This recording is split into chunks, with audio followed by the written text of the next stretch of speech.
비사교적이라는 말 한 번쯤 들어본 적 있을 겁니다. 이는 흔히 사람들과 어울리기보다 혼자 있는 걸 선호하거나 사회적 상호작용을 최소화하려는 경향을 뜻합니다. 하지만 여기서 중요한 건 사람들이 흔히 비사교적이라는 단어를 잘못 오해하곤 한다는 사실입니다.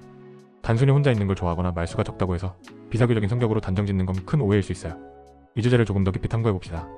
우선 비사교적이라는 개념은 사교성을 강조하는 사회적으로 볼 때 종종 부정적인 이미지로 떠올려질 수 있습니다. 하지만 비사교적인 사람들 모두가 사회적 기술이 부족하거나 관계를 형성하지 못한다는 뜻은 아닙니다. 비사교적 성향을 가진 사람들 중에는 오히려 더 깊이 있고 의미 있는 관계를 맺는 데 집중하는 경우도 많습니다. 대화의 깊이보다는 넓이를 추구하지 않는 것뿐이에요. 또한 외부와의 상호작용보다 내부의 사고와 자기 성장에 더 많이 집중하는 경향이 있기도 하죠. 실제 사례를 살펴볼까요? 우리 주변에도 비사교적인 사람들이 있을지 모릅니다. 예를 들어 회사에서 겉보기엔 조용하고 그리 사람들과 어울리지 않는 동료를 떠올려보세요. 그 사람은 과연 비사교적인 걸까요? 아니면 단순히 외향적이지 않은 것일 수도 있죠. 또 다른 예로 역사적으로 유명한 과학자나 예술가들 중에도 비사교적인 성향을 가진 이들이 많았습니다. 그들은 사람들과 어울리는데 많은 시간을 보내기보다 연구와 창작에 몰두했고 이는 그들의 성과로 이어졌습니다. 대표적인 예로 아이작 뉴턴 같은 인물을 들 수 있는데요. 그는 자신의 연구와 내면, 세계에 몰두한 시간 덕분에 과학의 지평을 완전히 새롭게 열 수 있었습니다. 그렇다면 비사교적 성향이 현실 세계에 어떤 영향을 미칠까요? 사회가 점점 더 네트워킹과 협력을 강조하는 방향으로 나아가다 보니 비사교적인 사람들은 이 흐름 속에서 때로는 부적응자로 여겨질 때가 있습니다. 특히 직장에서 팀 협업 문화가 중요한 현대에는 소통을 하지 않는다는 이유로 오해를 받기도 하죠. 하지만 비사교적인 성향 또한 직장에서 긍정적인 영향을 줄 수 있습니다. 이런 사람들은 독립적으로 문제를 해결하거나 깊이 있는 아이디어를 제안할 가능성이 더 높기 때문입니다. 그들은 군중 속에서 단순히 흐름을 따르지 않고 때로는 반대 의견을 내세우며 새로운 관점을 제공합니다. 더 나아가 비사교적 성향은 자기 개발에 유리한 독특한 장점도 제공합니다. 혼자 있는 시간을 통해 자기 성찰을 깊게 한다거나 집중력을 키워서 특정 프로젝트에 몰두하게 되는 경우가 많습니다. 즉, 과도한 외부 자극이나 쓸데없는 사회적 규칙에 영향을 덜 받기 때문에 더 창의적이고 주체적인 존재로 성장할 가능성이 높습니다. 하지만 모든 것이 긍정적일 수는 없겠죠. 비사교적 성향이 복합적인 효과를 가져오는 데는 이유가 있습니다.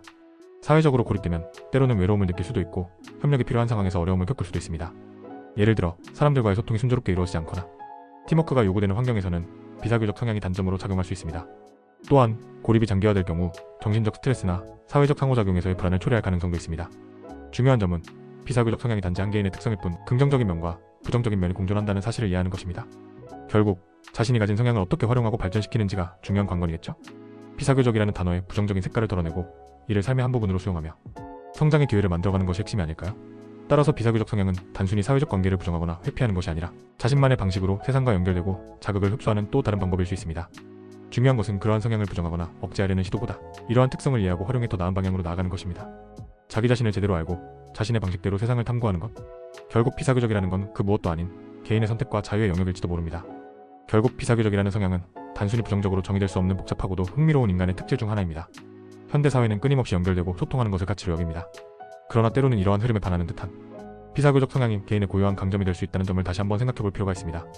깊은 내면 성찰과 창의적인 사고, 그리고 독립적인 문제 해결 능력은 모두 비사교적 성향을 가진 사람들이 보여줄 수 있는 귀중한 삶의 방식 중 일부일 뿐입니다.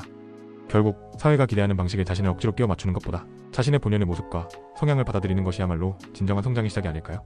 비사교적 성향은 단순히 회피적이거나 부정적인 모습이 아니라 더 나은 자신을 찾고 만들어가는 하나의 여정일 수 있습니다.